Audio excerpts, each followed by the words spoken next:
Bem, a última pergunta é aquela que todo mundo quer escutar dos nossos palestrantes, eu tenho certeza, Sérgio Pinheiro. Que é dizer assim, ó, o Levi já anunciou, hein? Estamos em uma mudança de governo, em uma nova gestão. E o que é que estes nossos aqui, excelentes debatedores, palestrantes que estiveram aqui, sugerem para o Planários? O Levi até já sugeriu. Mas o que é que cada um de vocês podem sugerir, talvez aí utilizando os 2 ou 3 aspectos, mas peço a gentileza de serem objetivos, mas depois de toda a nossa discussão, o que é que vocês sugerem para o novo momento de governo, para o Planários, esse que nós discutimos agora pela manhã após toda essa discussão? Eita!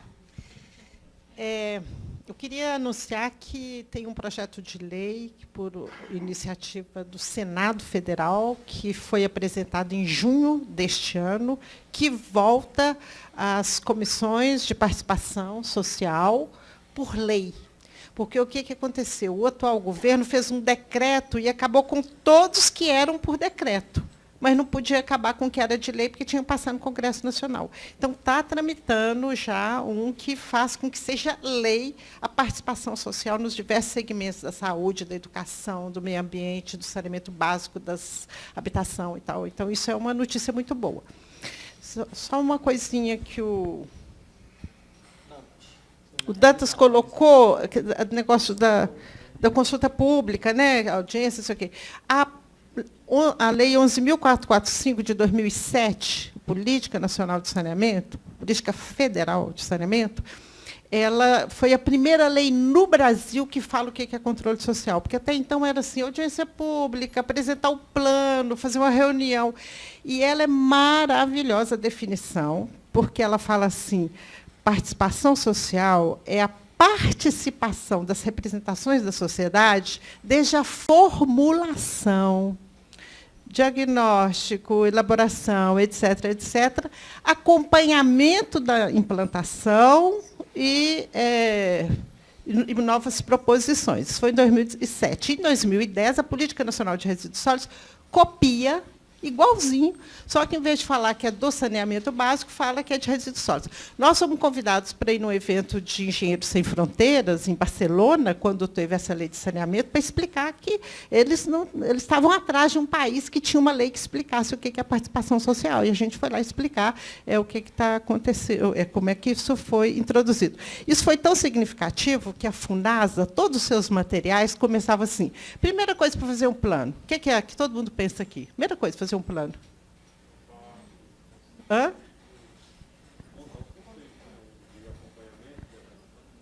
Até então era assim, é fazer o diagnóstico, porque se você não tem diagnóstico, você vai fazer o quê? Nada, você precisa ter um diagnóstico.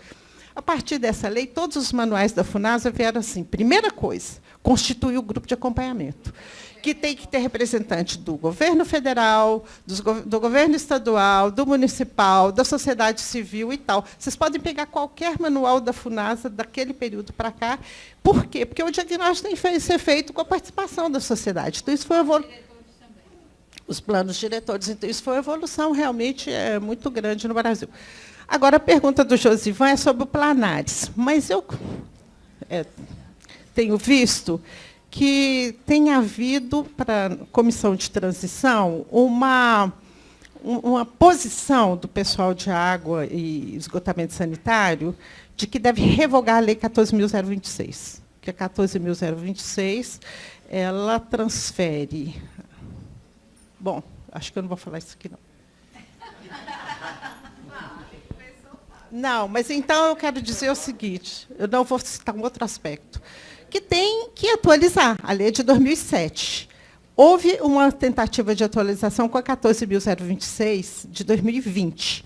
Só que as atualizações não estão de acordo. Já se comprovou que algumas coisas não funcionam, algumas medidas propostas lá também não. Então, além de revogar a 14.026, precisa de atualizar a 14.445 de 2007, que é a Política Nacional de Saneamento. Um dos aspectos mais importantes da gestão do resíduo está na lei de saneamento, que a gente pode contratar cooperativas sem licitação, né? Dispensada a licitação. E mais do que isso, que mudou a 866, e que mais do que isso, fala assim, pode e deve capacitar. Os engenheiros trabalharam comigo. Não, mas a gente está praticamente fazendo relatório das cooperativas. Pode, porque no início é papel do poder público ajudar a abrir conta, fazer ata de reunião.